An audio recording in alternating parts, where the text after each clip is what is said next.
Hello, I'm the Nostalgia Critic. I remembered, so you don't have to. Well, it's Christmas Eve, and that means meeting up with your friends and loved ones. And trying to stop them from killing each other, especially when your friends and loved ones are as polar opposite as they can get. Uncle Eyes, Aunt Despair, can I have some water tonight? Well, I suppose you've been good enough this year. Honey, why don't you share some of yours? Here you go. Oh, no, that's no way to treat a child. Yeah, why don't you raise yours like we raise ours? Well, I'm pretty sure they did raise me before I got abandoned in the Balto review. No, that wasn't you. Pretty sure it was. No, we remember the children we abandoned. Do you? Well, I don't know about you, but I sure am excited for our Christmas meal. Yeah, where is it? We've been waiting forever. Now, son, don't make us abandon you like we did her. But you just said... The meal's taking a while because it's being specially delivered. Trust me, you only want an expert to deal with something so perfectly Christmassy. Well, as long as it's edible, I'm good. Honey. Okay, it doesn't have to be edible. That explains why your kid looks like she ate chimney. It tasted like dying. Well, at least we know where our kid is. What are you even talking about? Oh, now I get it. Hey, boy, stop eating that glue and save some for me. I feel colors. Parents of the year. He won't even share. You say something over there, pubic wig? Hey, why don't we watch a movie? The perfect Christmas interaction where we don't have to have any interaction. Home Alone 2? You couldn't even put on Home Alone 1? Ooh, I love this movie. You do? Me too! I thought most people only liked the first one. Exactly. They've seen it so many times it's practically background noise. But everyone has interesting thoughts about Home Alone 2. You see, when the original came out in 1990, it was huge. It played at #1 for 12 weeks and turned a relatively unknown child actor, Macaulay Culkin, into a megastar. So, not surprisingly, 2 years later, a sequel came about, giving everybody the same comedy they grew to love. And I do mean the same comedy. Many people were angered at how much repeating there was, reusing the same jokes, scenarios, even teaching the same lessons that was learned in the original. Macaulay Culkin and director Chris Columbus even mock it in the first film's commentary. John Hughes said he could write this on the weekend. I wonder how long it took him to write the second one. Just like a little bit of cut and paste and boom, you're done. Sequel, bam. But much like Ghostbusters 2, people totally forgot they hated it. Because... come on! Well, I'm here to see if there's any validity to that come on, and look at a movie that seems to divide many, but at least can serve as a harmless distraction. I'm only watching this for Sharknado star John Hurd. Give it a chance. This is the greatest movie I've ever seen in my life, and I don't say that often. It's true. Let's take a gander at Home Alone 2. We start off this roller coaster of variety with practically the same music against the same credits with the same exterior shot followed by the same interior shot. Okay, I know you're trying to establish a style, but when you don't even need to move the tripods from your last shoot, you might want to mix it up a bit.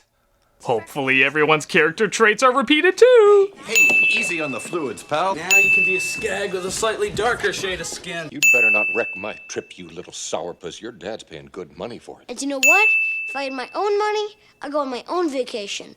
Alone. Yeah, okay, let's address what's arguably one of the biggest problems with the film. Macaulay Culkin's performance sucks. But it's not really his fault. He already played up the kid who has to act like an adult in the first film, and he immediately became the biggest star in the world. And that's not exaggerating, he was everywhere for a while. That kind of attention so quickly, so young, is gonna result in this kind of performance. The I don't care, I'm cool as shit now performance. He didn't mean what he said. He was just sucking up to you. At first, you look kind of scary. But when I think about it, it's not so bad. Without any of you guys, and I'd had the most fun in my whole life. It would happen to you, it would happen to me, it would happen to anyone. There's really no blame, it's just the situation. With that said, let's make fun of this like hell! Honey, are you packed yet? Yes. Yes. I'm trying to see if I can literally phone in my performance. Did you see what Grandma Penelope sent you for the trip? An inflatable clown to play with in the pool. How exciting. Can't tell. Are you excited? It's eerily similar to all the times you actually are excited. Merry Christmas, Kevin. This is the greatest accident of my life. How exciting. Why do we have to go to Florida? There's no Christmas trees in Florida. Kevin, what is it with you and Christmas trees? Stay at the world-renowned Plaza Hotel. Yeah, most of this opening dialogue you can just replace with, why can't set up for second or third act payoff? Bad joke to make it look like we're not setting up for the second or third act payoff. Honey, did you set up for second or third act payoff? Segue to other setup for second or third act payoff to make you forget about this setup for second or third act payoff. Speaking of which, Kevin has to grab his tie while his uncle sings in the shower and decides to record it. I do hope the dollar store microphone on that thing picks up the clearest audio both inside and outside the room. Get out of here, you nosy little pervert, or I'm gonna slap you silly! Ironically, Macaulay Culkin might be the only person from Hollywood not told that yet.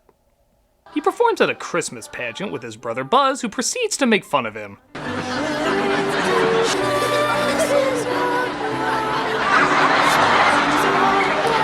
Those easily amused pageant goers. Look! The letter B! You are so ready to watch Home Alone 3. Kevin finds out what Buzz is doing and punches him. But because this is a Family Matters episode now, it has to go more over the top.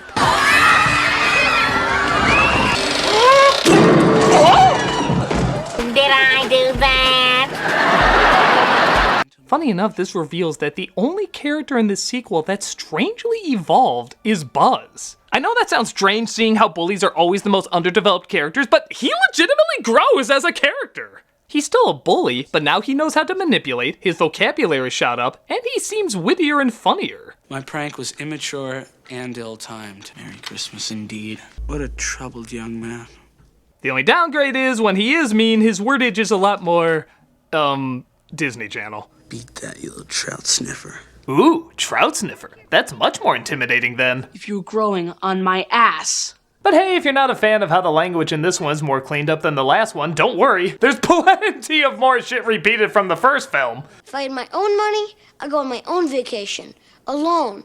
Well, you got your wish last year. Maybe you'll get it again this year. It all depends on how lazy and rushed the writer is to get his paycheck. Up, you're in luck. We did it again!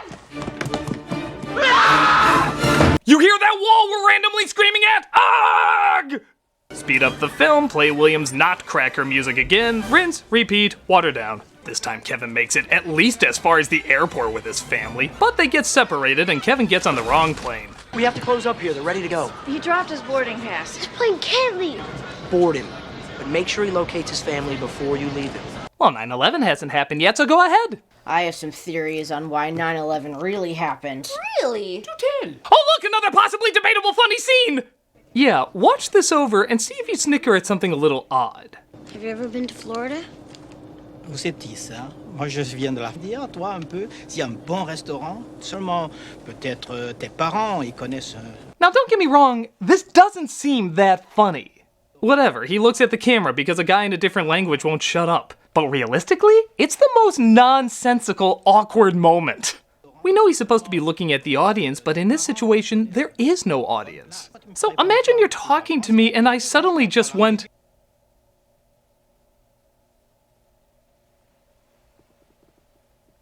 That'd be super weird! And why is this guy still talking? He knows Kevin doesn't speak French. Does he think he made a friend?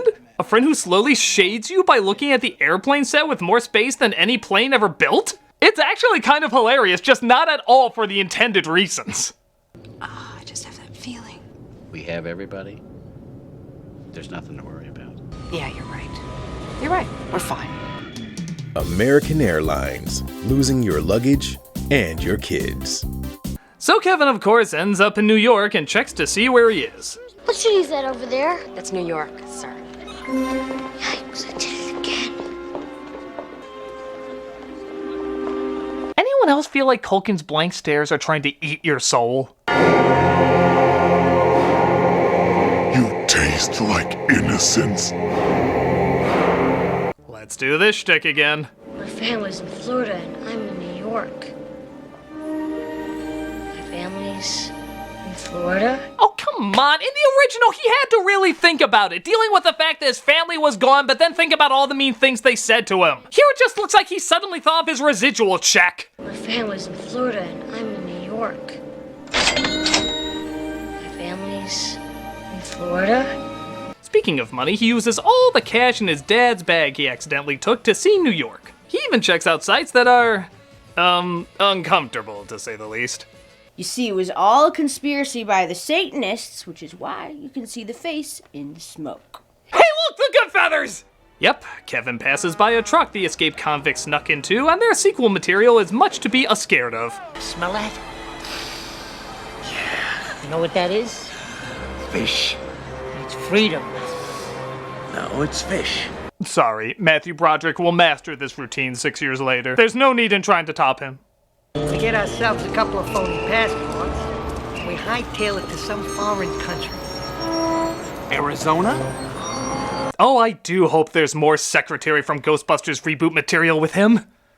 Big enough coincidence they all happen to be in New York at the exact same time, but Kevin just misses them passing in the street, causing Marv to bump into someone. Pardonnez-moi, mon chéri. Serves you right. Come on, let's go. Why did that anger him so much? This is a guy who breaks into God knows how many houses and almost commits child murder, yet speaking French to a woman was too far? Imagine how he'd react to this guy. Vous êtes qui, ça? Moi, je viens de la France. Je suis... What the fucking world is coming to? How do you like that? Kevin makes his way to the famous Plaza Hotel, but not before coming across a disturbing character? Sick. Why? I mean, okay, this is obviously a retread of the old man gimmick from the first one, but he had a creepy backstory and could at times look very scary. This is a Susan Boyle and Mrs. Doubtfire hybrid. She doesn't look the least bit frightening. Is it because she has birds? Is that it? Birds aren't scary. You're literally feeding them in a later scene. If it were bats, it'd be scary. If it was insects, it'd be scary. If it was rats, anything but birds, there is literally a Mary Poppins song about this scenario. It is famously charming and not the least bit intimidating. Who knows? Maybe it was meant to be a horror film. He finally makes it to the hotel where he comes across a interesting cameo. Excuse me, where's the lobby? Down the hall and to the left. Thanks. There goes a man who looks like he'd lose by 3 million votes. Excuse me, where's the lobby? Grab him by the pussy.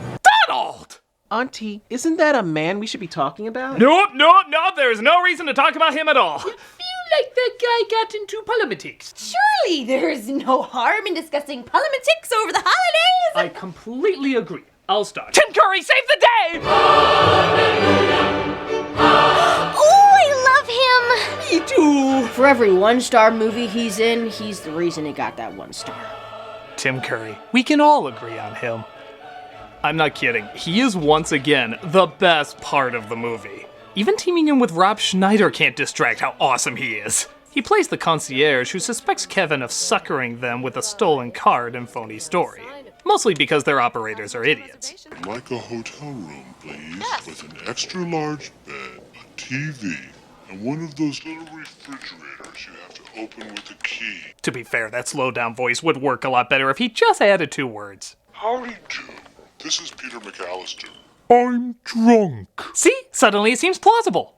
Reservation for McAllister? A reservation for yourself. A kid going into a hotel, making a reservation? I don't think so.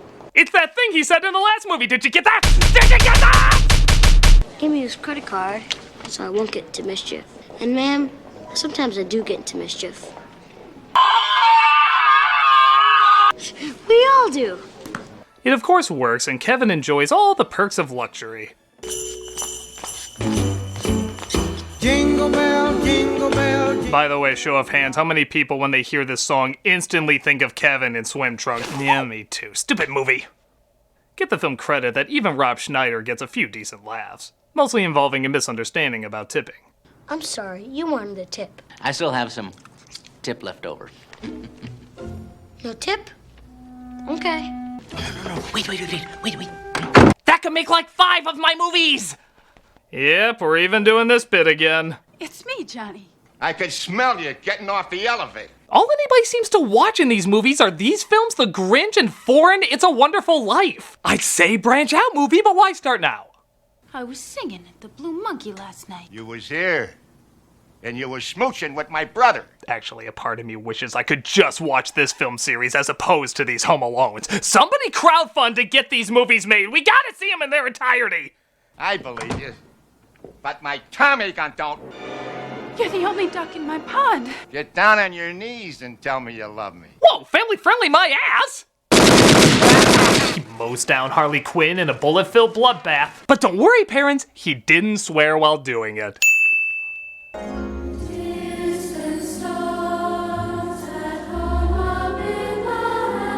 Oh, yeah, this feels earned. I hope we have fun learning the exact same goddamn lesson we learned in the exact same goddamn way in the first one? You know, there's a difference between tear-jerking and tear-jerks. Tear-jerking is what the first film did. Tear-jerks are what the producers of this film are, thinking they could do the exact same thing again. Meanwhile, Curry, in a totally not creepy at all way, stalks a little kid's room. Housekeeping. As Dr. Strangelove. Come on, Curry, we know you can do better accents than that. No! The diamonds are here! Kevin sets up in seconds what would take a solid hour in reality, a ploy to fool the, And that's when every adult in the audience said, okay, we're not coming back. This is the course we're doing. It's shutting up my kids for a while, so just count your blessings. Get out of here, you nosy little pervert, or I'm gonna slap you silly!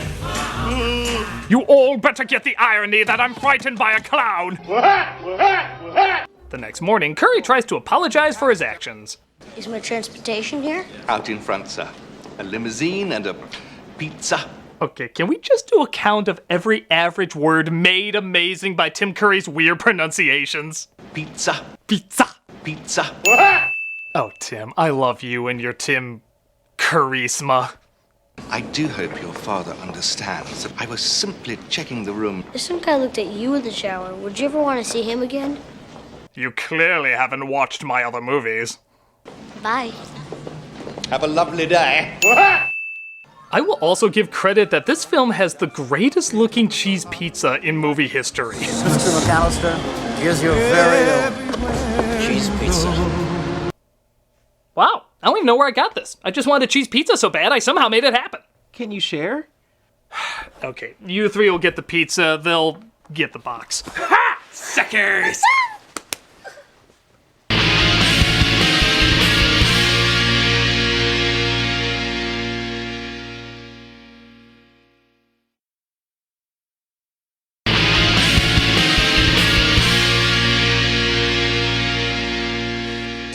Runs Kevin's credit card to find out it's stolen, but it's done in one of my favorite dissolves of all time.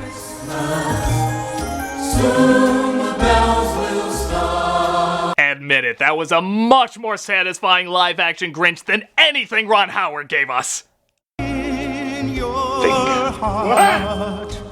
Meanwhile, Marv and Harry plan their next heist while ice skating. 'Cause they had the location. Get out of here! Come on, get out of here! Beat it! Get out of here! Hey, Mom! Get over here and interrupt my foreshadowing! We need cash. And we need it now. Hotels. Tourists carry lots of cash. Kevin! There's no guarantees. I got a better idea. Well, that pointless line went nowhere. They decide to rob a toy store, Duncan's Toy Chest, which again, Kevin happens to be at.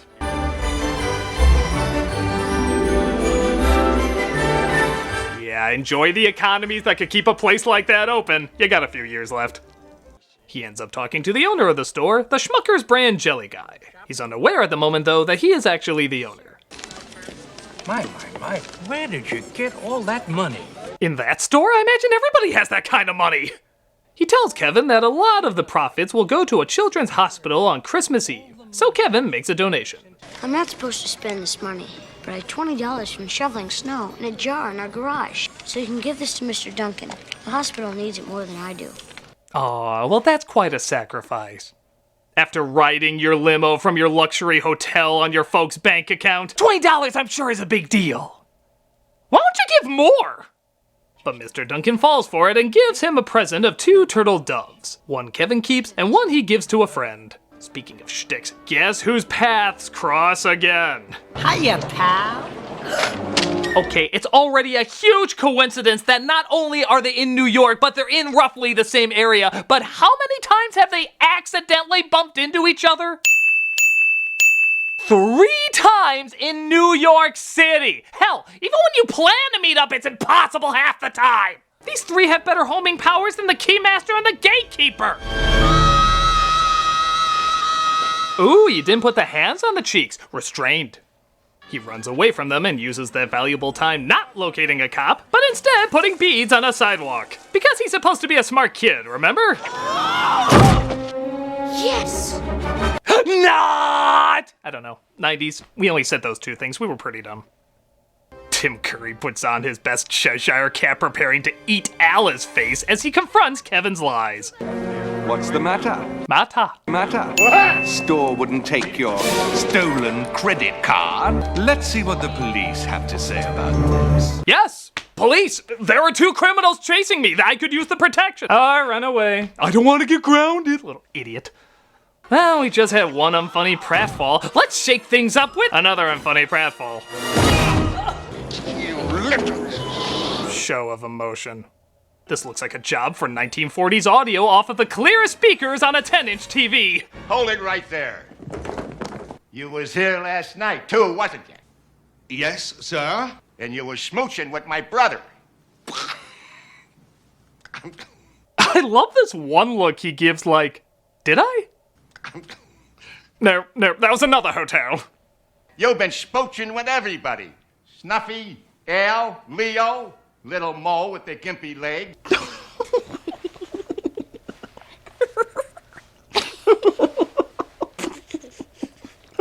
Yeah, this scene is ungodly childish and weirdly forced, but I'd be lying if I said I didn't kind of laugh at it. Everything from one of them having one of the names he mentions, to Schneider's hilarious shame faces, to still to this day wondering what Bony Bob looks like. Cheeks, Bony Bob. Tell me you're not wondering that! And of course, who can forget? Get down on your knees and tell me you love me. I love you. How was that not on a Home Alone Valentine's Day card? You also gotta wonder what he whispered to himself before saying that line. How is this not the most embarrassing thing I've ever done? Stay in your rooms! There's an insane guest with a gun! Plaza. We thought this was good advertising. How? But Kevin comes across Marv and Harry waiting for him outside, revealing their evil plan, of course. At midnight tonight, we're hitting Duncan's toy chest. Ma! Spin us off to Rio. Ma, you want to shut up? What's the difference? He's not gonna talk to anybody. It's only been 2 minutes and already I missed Tim Curry so much. He would have said anybody like anybody. But again, because New York is so tiny, they run across the same woman from before, and Kevin makes it look like they pinched her ass. Oh! He did it! Did what? This is why you're Time Magazine's Person of the Year. Kevin escapes and gives yet another great read from his emotionally gripping voice. I want to go home. Mom, where are you? Can we show back-to-back the cries for his mother from both films? Mom! Mom, where are you? You know what? Your next call back to the last film better be funny as hell or I'm walking! Estúpidas, tontas, desconsideradas que pierdan los hijos a casa casi sin ropa. You get lucky. The family's told that Kevin is in New York, but sadly he's left wandering the streets in one of the scarier parts of the city. Watch it, kid! Now there's a guy who has things figured out. Looking for somebody to read you a bedtime story? No, seriously, $50, I can do that. And he comes across the scariest one of all. Hi. I would say hi, most kids would. Your birds are really cute. He of course befriends her, and she takes him to the top of a concert hall where, insert church scene from first one here. I wasn't always like this, you know. I had a job. I had a home. But the man I loved fell out of love with me. That broke my heart. And whenever the chance to be loved came along again, I ran away from it. Wait, that's it? You went through a breakup and you ended up here? You see, sometimes you can trust a person, and then when things are down, they forget about you. Maybe they're just too busy. Wait. I want to make sure I understand this. In love and employed, breakup, homelessness. There's a missing gap there, I feel. Would you mind filling that in? Look, I admire you're trying to make homeless people more human, but Kevin found the person with the least homeless-ish backstory. There's mental illness, abuse, financial ruin, tough things to confront. And this silver-haired, hopeless romantic is the one representing all that? She's gonna be your icon for what most homeless people are like? What if Kevin went with the Watch It Kid guy? Would his problems be so quick and easy to understand? I understand you must have gone through some heartbreak. I'm sure that you must have gone through some emotional turmoil. Maybe you fell in love with someone and she broke your heart. Maybe just something went wrong with it. You know what? I'm not feeling this. So not only is this emotionally empty, but it also feels manipulative. Which again, I guess is in fitting with the theme of the movie. Beat that, you little trout sniffer. Oh, now we have some definite opinions on homeless people. Oh, do you? Oh yes, all their problems can be solved super easily. Super easy, huh? I know. Let's talk about it in great detail. We Christmas song, I forgot the words because I'm nervous. I'm singing this to distract you, so is it working? I suppose so. Go on. I'm going back to watching Home Alone 2 because it's something I want to do now, so that's what I'm doing. That was beautiful. He has a real gift. If you need somebody to trust, it can be me. I won't forget to remember you. Don't make promises you can't keep. Weirdly cryptic. Kevin walks by the children's hospital and decides he wants to stop the robbery on his own. You can mess with a lot of things. But you can't mess with kids on Christmas. Kevin goes to his relative's abandoned house being renovated, puts together another pointless map. Seriously, minimum half hour to draw that in this time-sensitive scenario. And John Williams plays the exact same score from last time because he's doing Schindler's List, yo. He's got real movies to work on. This is so lame. I need my curry fix. What kind of idiots do you have working here? The finest in New York. You're the drink of Gatorade in a marathon. I'm going out to look for him. What? Your son is lost in one of the biggest cities in the world. There are hundreds of parasites out there. There are bird ladies out there, madam. Bird ladies! Armed to the teeth. Do bundle up, it's awfully cold outside. A moment of silence for the last scene of Tim Curry in this film. After Duncan's toy chest closes down, politely leaving the lights on and all the money in the register, our thieves look over their riches. Merry Christmas, Harry. Happy Hanukkah, Marv. Oh, I won't have to do Christmas Story 2 after this. We're up to our elbows in cash, and there's nobody that even knows about it. Oh no, the punchline to what I just said! Thankfully, Kevin knew Harry would land on the left side of the window and Marv on the right as he launches the other into the air. Okay, somewhere we went from Three Stooges destruction to Avengers destruction. That's the crash Batman makes after falling from a building in heavy armor. This is a short Italian from a tumbling act. The damage he would have made could be buffered out. They chase him to the building where they think they have him cornered. We got busted last time because we underestimated that little bundle of misery. This ain't like the last time. Clearly you have not been watching this movie. Sonny! Yes? You throw down your camera and we won't hurt you. You'll never hear from us again. Yeah, they need those pictures so people won't be looking for them. Which people already are. Hi?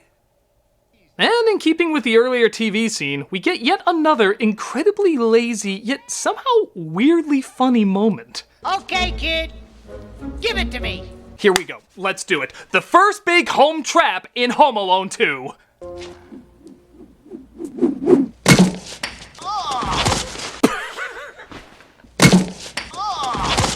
A brick!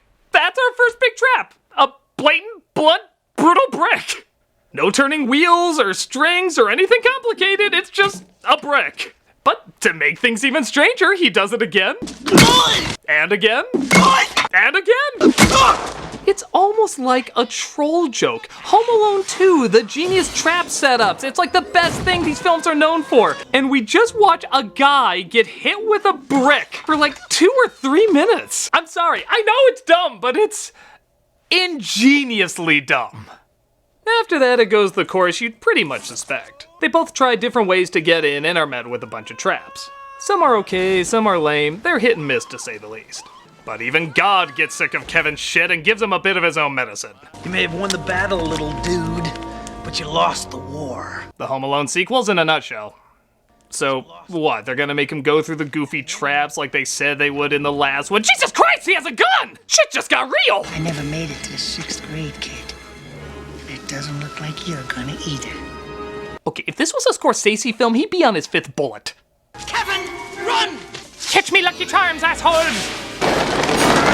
Sure enough, birds arrive to fly slightly to the right of them. And the police finally show up because you don't mess with kids on Christmas, but you don't call the cops until maybe 20 minutes Disney slapstick. Kevin clearly did the right thing. Prisoners have already exchanged gifts. We missed the presents? He made us hide out in the store so we could steal all the kiddies' charity money.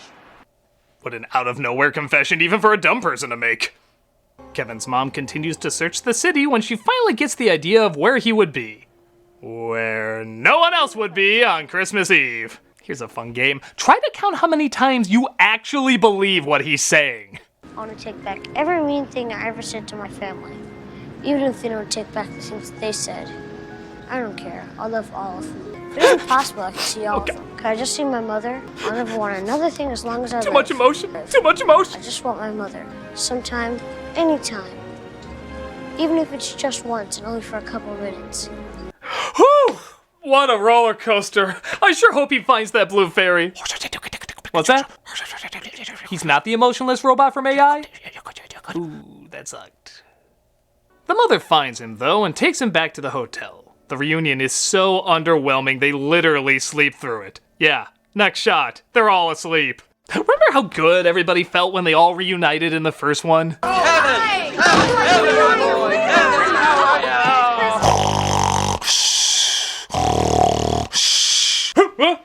Oh, I miss you, I guess. Holy smokes, it's morning. It's Christmas morning, man. I don't think Santa Claus visits hotels. He knows we're Jewish. It looks like Mr. Duncan was grateful to Kevin, though, for saving his money, so he got them all gifts, making this already rich-as-hell family even richer. Again, the stories of 90s economy. But Kevin realizes there's one gift he forgot to give.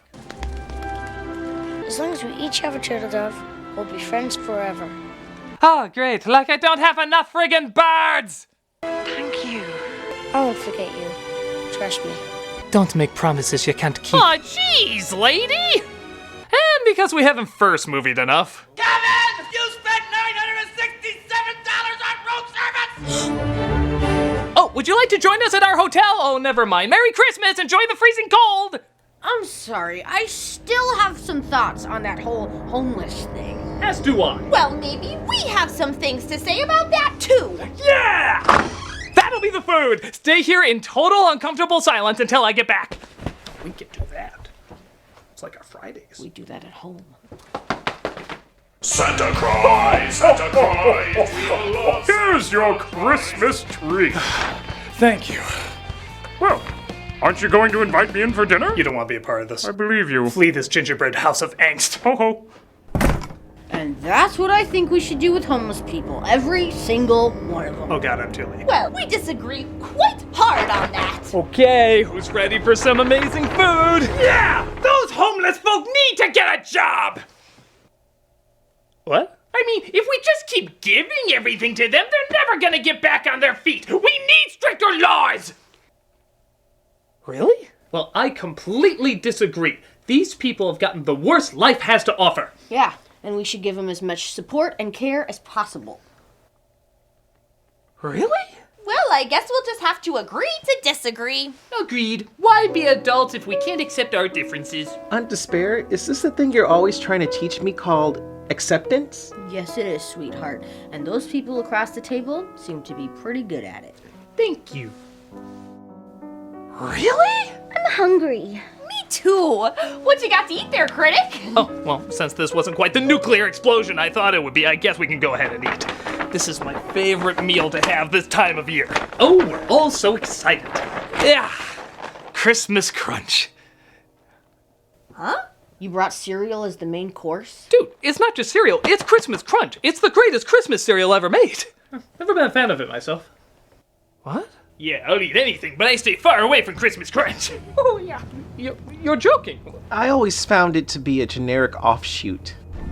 Yeah, you just slap Christmas on it and suddenly it's something completely different. Let's all remain calm here. Too much sugar for me. Oh, yeah, I mean, just one bowl of that stuff will give you diabetes, am I right, kiddo? Yeah. She knows. Nothing to get upset about here. I think I'd rather eat the box it came in, right, Critic? you? How dare you blasphemy Christmas crunch? Have you no heart? Have you no soul? Well, I'll tell you all, the only place you can find that beauty, if not in Christmas crunch, you can find it up your... Monsters! Monsters! All of you! You do not deserve to eat Christmas crunch's prostate! A pox on you! Look at me! I understand Christmas because I don't eat Christmas crunch, you Satans! You Christmas Satan! You are Judas' shit! That's what you betrayers are! Judas' shit! I hope you rot for all eternity, especially the children! Shame! Well, Merry Christmas. So it is. Merry Christmas! I guess I've been talking for an entire 24 hours. 26. But who's counting? Oh my god, I am so sorry. I totally exploded and ruined everybody's evening. I'll go get your coats. No, hold on. There's no need for that. You had an outburst. It happens. You apologized and saw the error of your ways. We're okay. Really? Yeah, we know that deep down you're a good kid, just nuts. Clearly. No doubt. Buggers. Well, thank you. That really means a lot to me. You guys would forgive me after all that. You know, you guys really are a lot like Home Alone 2. How? I don't believe this. How are we in any way like Home Alone 2? Not everything ties into a movie you're reviewing. Well, this one does!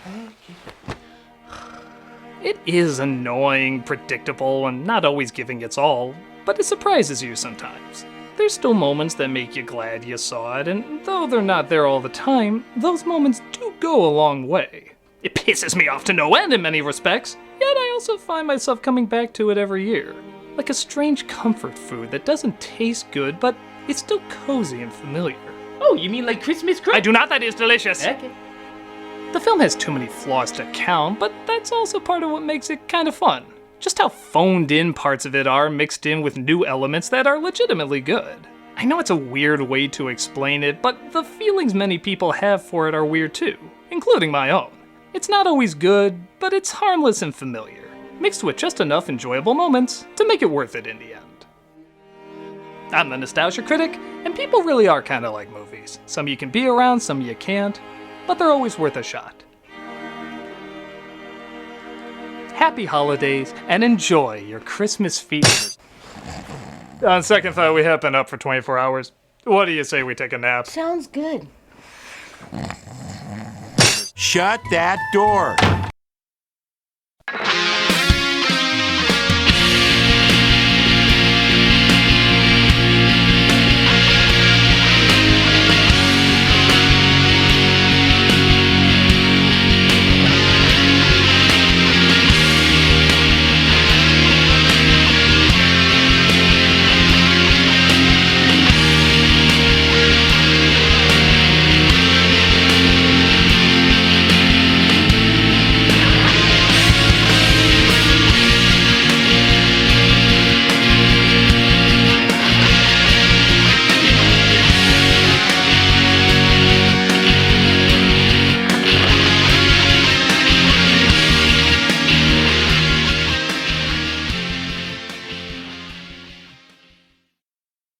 Io ti amo!